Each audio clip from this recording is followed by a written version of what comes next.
Grabando.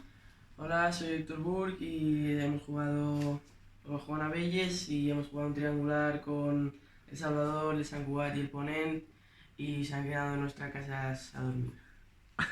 Yo soy de Lentini del Rugby Club Sant Cugat. Como él ha dicho, hemos jugado un triangular con El Salvador y con Abelles y hemos estado muy bien juntos luego de los partidos. Ayer fuimos a cenar todos juntos.